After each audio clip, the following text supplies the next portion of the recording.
loved it. Absolutely loved it. It's high flying offense. There's not a lot. Honestly, there's not a lot of defense being played, dude. Like the defense was kind of on both sides. The defense was kind of whatever, because it was really just Lamar's doing crazy shit. Tua's doing crazy shit. Tyreek Hill's flying all over the place. It was awesome, right? Like there was Lamar's running 80 yards for a touchdown. Like it was exciting, dude. It's exciting, fun. It felt kind of like a college game almost. Like it kind of did feel like a college game. It was awesome though. Like I can't even lie. What we do need to talk about most importantly about this game is Tua Tagovailoa. Oh, I fucked his name up. Fucked his name up. There we go. Tua Tagovailoa. There we go. Like when I try to say his name too fast, then I get all jumbled up because it's a long name, dude. I'm just gonna say Tua, dude. I'm just gonna say Tua, okay? So Tua had a career game. This is clearly his best game he's ever played, honestly. Like best game ever, like ever, right?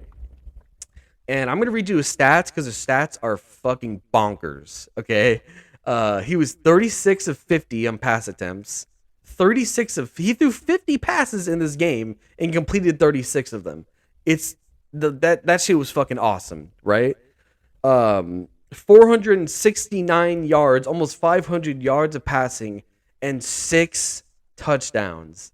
6 touchdowns in this game, dude. Crazy, bro. Like, complete career game. He played flat out amazing, but I do have some criticism, though.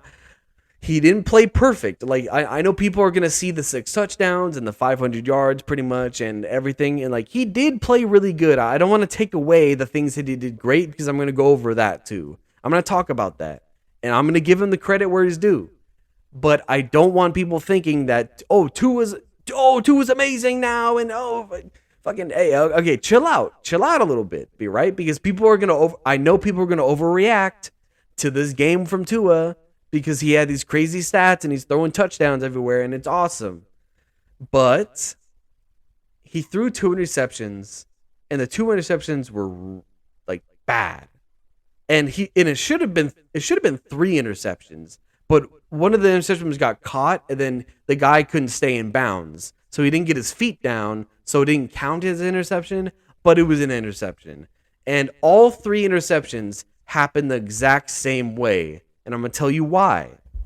Because here's the thing with Tua. Here's my criticism with Tua. When there's no pressure on Tua and everything's going perfect on offense, then he plays great, right? He loves to play on schedule. And I'm not saying that's just a Tua thing. Like every quarterback would love to play perfect and love to play on schedule and everything. Of course, I understand that. I'm not saying it's not even that big of a knock. But I'm saying when there's no pressure and everything's going great on offense and everything works as planned, then Tua's insanely efficient with the ball and he's very accurate with the ball and the offense looks awesome. When there is pressure, that's the thing though. When there is pressure, he's not very mobile. He couldn't escape the sacks. Like, whenever there was a sack coming, there was no shot of him even. He didn't even try to run away. Like, he was just like, oh, I'm getting sacked. Oh, play's over, I guess. Oh, that's it. And rarely, like that's a problem because, like, you need to be mobile in this league now. Like, in the NFL nowadays, you need to be mobile. And that's a problem. Like, I feel like, if you want the pocket quarterback, okay. But, like, it's not going to work that long, especially when the pressure is going to get to you. So the pressure's getting to him. He can't run away from the pressure. And also, he rarely can improvise on a play. From what I've seen watching him, and in this game specifically, I don't see very many plays where he can improvise. Because the plays that he improvised and where he's trying to, like, force a ball in are all 3 of those interceptions that I talked about. Even though one technically didn't count, but it was an interception, dude.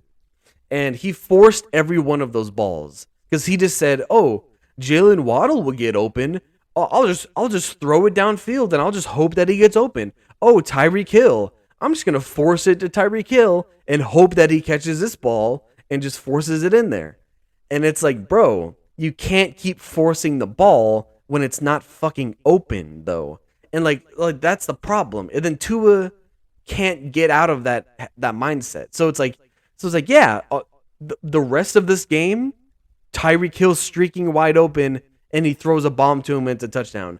Jaylen Waddle streaking wide open and he throws a bomb to him and it's a touchdown. Like or he, they're open underneath. He throws it underneath. Tyreek Hill breaks 2 tackles, jukes somebody out, runs to the corner, gets a bunch of yards. Same thing with Jaylen Waddle. Jaylen catches it underneath. Jaylen Waddle, breaks some tackles, spins some people out, gets some extra yards, run up to the sideline. He's just relying on these guys to do all the work. And I understand that because they're super talented. But at the same time, when they're covered, don't fucking throw the ball, dude. Because they're both small, they're not big body receivers, and they're not going to outbody the corner for that ball when they're covered. I'm sorry, but that's just not going to happen. So don't force the ball there just thinking that your guy's going to go up and get it, because probably not going to happen. Probably not going to happen, bro. I'm just being real.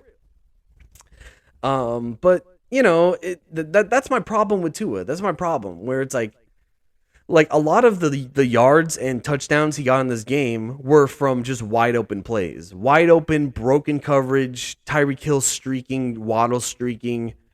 It's just that's really where all the yards and touchdowns came from. It wasn't a lot of precision, accurate, super awesome, high level throws. It was just easy shit. It was on a lot of it was easy shit. So I don't want to give him too much credit for being some crazy good quarterback.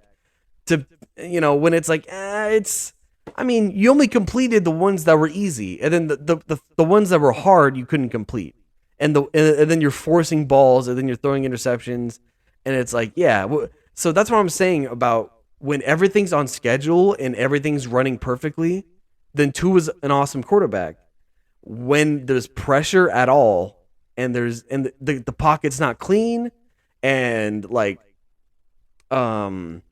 and the defense is actually covering a receiver of yours, then he just can't do it. Just he'll just freak out and he'll just get sacked, or throws an interception, or just makes a bad decision. And it's bro, if you want to be a great quarterback in this league, you can't do that. You can't just do that. You can't just only be good on the easy plays and then be bad on the hard plays. The great quarterbacks are good on all the plays. They're good on the hard plays and the easy ones. They can make all of them. You can't that's what it's the difference between him and the great quarterbacks. That's why I feel I can't this game was impressive, but I can't. It's not as impressive as Herbert or Mahomes or Allen or any of these other great quarterbacks that are having great games right now in the NFL, because they're actually making high level throws and they're making hard decisions and hard throws, and they're not making a lot of mistakes. Tua is still making mistakes and he's still forcing things in when they shouldn't be there. But he's capitalizing on the easy stuff, which is fine, I guess, if you win the game. But if you lose the game, then that's what you're going to look at. You're going to be like, well, you got to clean all this other shit up, though. You can't just be good on the good plays. And you know what? I will say, though, it was impressive because at some point in this game, the Miami Dolphins were down by 7, or it was 7-28, and they were getting pretty blown out at this point. It was looking bad. But somehow, by the end of this game, they went from scoring 7 points to 42 points, and then they held the Ravens to only one other touchdown the whole rest of the game. And it was they had a crazy comeback to win this game, scored a fuck ton of points after. And that was a lot of the broken coverages and Tyreek Hill going crazy, Waddle going crazy. But that was impressive, though. That was impressive for that offense to come back and really score a bunch of points to win this game, because it had to be a shootout to win this. And it's my real big takeaway is I'm impressed. I want to give him his flowers. Hey, Tua, great game. Great game, bro. Am I gonna sit here and be like Tua's an amazing quarterback? No, I'm not gonna say that yet. Like, I want to see more. I want to see if he grows and learns. But like, did he have a really good game? Yeah, he did. He had a good game. The offense was great. Tyreek Hill and Waddle are awesome. Like, I will say that like the last touchdown he threw was probably like the best one he did throw because it wasn't easy. Like it wasn't an easy play, and that's actually the only one where I was like, damn, okay, he actually made a good play on that because he had to roll out a little bit, so he had to be a little bit mobile. So he did a little rollout, and then he saw Waddle, even though Waddle was completely fucking covered, but Tua just like on the run throws a little sidearm, gets it in there, and he made a really good throw, and Waddle make a good catch, and then they win the game off that touchdown. So I will say like that was nice, even though it's not, like the rest of the game was kind of up and down and a little sloppy, but like that was a great play too. So I'll give him credit for that. I want to give him his flowers at least. Hey, you know what? Great game, but I'm not gonna sit here and overreact on Tua and be like, oh, he's an amazing quarterback now. No.